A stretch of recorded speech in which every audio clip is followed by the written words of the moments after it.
Angelica, Oo. ano kanina yung sabi mo kay Martin?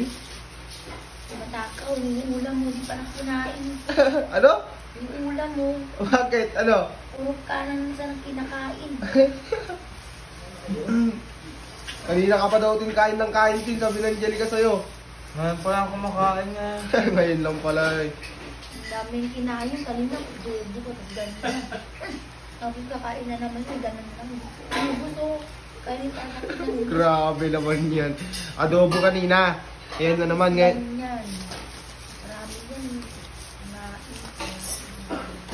Sa kantin kasi ito nabibili.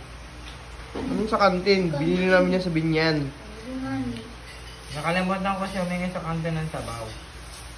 Pwede naman dito, sabaw naman dito. Ano? May sabaw naman dito. Oo nga eh.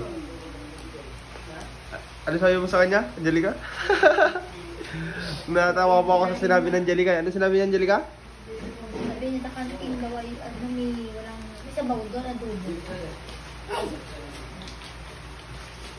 Ano Martin, masabi mo kay Angelica Martin?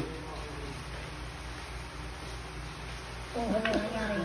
Ang masasabi ko kay Angge, maraming salamat at gumaling na siya masyado. Gagaling na sa Angge. At gusto ko sana yayain siya sa ano. Sa... Mag-dinner. Ganun din. Ganun din daw. Ha? Pera ka. Ayun. May pera ka daw. Palawan o ano? Tin, ano yung tanong mo sa kanya, Angie? Palawan o Gcash? Gcash. Magkano? 1K. Kulang yun, kamo, G. Kulang yun. Kulang yun. Pwede 3. Bakal ka mga ano? 3K. Bakal ka mga Jollibee or Quadribrip pag dito. Tiningi niya kay Ate Marilyn. Ha? Hindi ka sa kanya para may manlibre ka kay Angie. Sana Ate Marilyn, kung nandiyan ka o tulog ka o gising ka. Sana. Baka naman may pang ano ka dyan, pang Jollibee. Dahil gusto ko ilabas si Angge. Oy. Dahil wala na akong kasama dito si Shelter.